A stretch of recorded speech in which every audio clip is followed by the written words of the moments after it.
What I have with me today has been dubbed by its maker as the future of mobility, which means that the manufacturer certainly hopes to see many more of these on Indian roads in the near future. But what I'm going to now tell you is going to surprise you. This car uses no fossil fuel, that is no petrol or diesel, or for that matter, no CNG or LPG either. No, it doesn't use pedal power either. This is an electric car. This is called the Mahindra E2O, and initially it was called the Reva. You might have seen a few of these on Indian roads, but why we have it on the show today is to see how usable it is really on an everyday basis.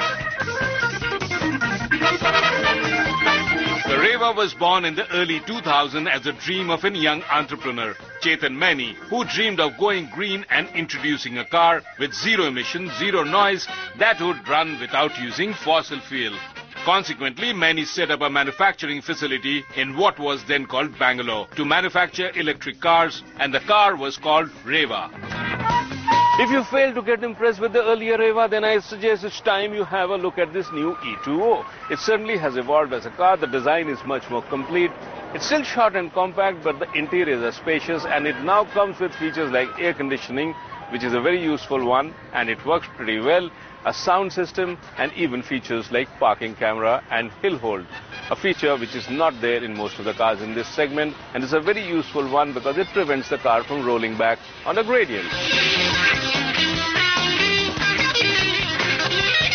Although the concept of an electric car was new and even attractive to many, but still it had limited success as the car fell short of being a complete car, in the sense that it didn't have many basic features with little space, both for passenger and the luggage, and the pricing was far from attractive.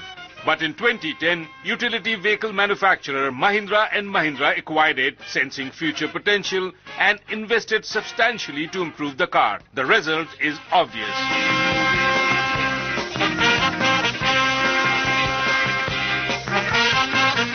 If you step into the E2O, you will be hard put to tell the difference between this car and any other car.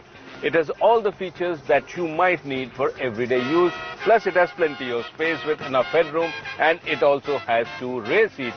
Okay, slightly cramped in the back, but then 2 additional seats are 2 additional seats. And the boot too has enough space for luggage. So overall, this is a car which is pretty much complete, and it looks well made too.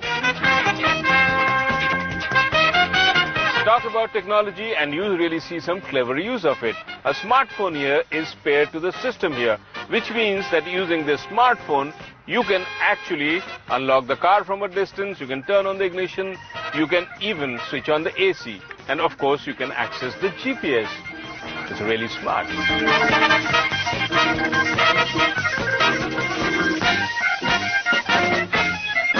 Driving the Reva is like driving any other car, except that it emits no sound at all. It can be a bit unnerving, especially if you are used to driving a fossil fuel car. But other than that, there's hardly any difference. On a full charge of battery, this E2O can run up to about 100 kilometers, which means that if you are in the heart of Delhi like I am here in Rajpath, I can make a trip to the suburbs like Noida about 2.5 times before I run out of charge. And there is a magic gizmo too. It's called the E-Revive. In case you run out of charge, you can activate this, and this will extract the reserve power from the battery, which will ensure that you can still drive some more distance. It's like being in the reserve.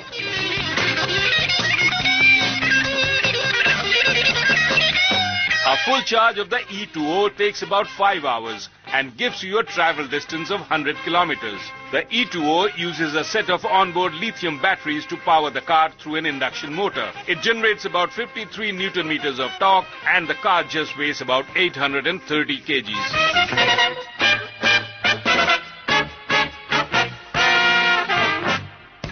The E2O can cruise at about speeds of 80 kilometers, which is pretty much the speed limit in most parts of the country, and the engine is paired to a gearbox which is automatic and really easy to drive. The gearbox has this boost mode, which is pretty much the equivalent of a sports mode in many other top-end sports cars. If you need more power, you just shift to the boost and you get that extra dose of energy. terms of ride and handling, there is not much to complain about. The E2O feels quite planted and the ride is quite stable. I would have preferred a slightly softer suspension setup because this is rather hard and all the bumps and potholes filter into the cabin, especially if you are in the rear seat. The instrumentation is quite nice, quite easy to read, and it gives you all the basic information. In fact, it tells me the state of the charge and also distance to empty.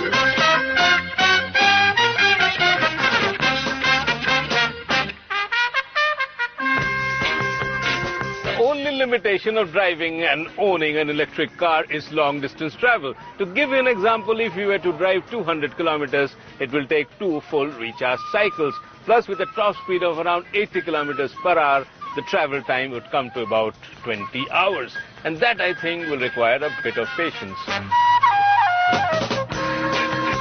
This is how you refuel, or rather, recharge the E2O. This is the cable here, one end of which goes into the car and the other into a regular 15 ampere socket. Pretty easy stuff, you might say, but actually it's not so easy for the simple reason that there are not enough charging docks in public places. And unless that happens, both the future and the use of electric cars will be limited.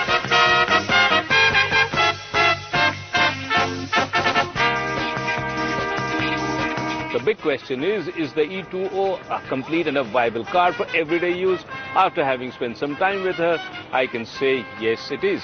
She is small and compact, which makes it very easy to drive and park in crowded city conditions, and she comes loaded with all the basic features.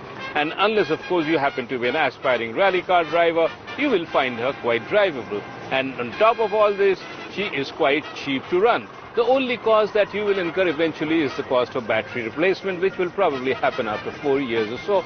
Till then, you can run her cheap and wherever you want, but within the city limits.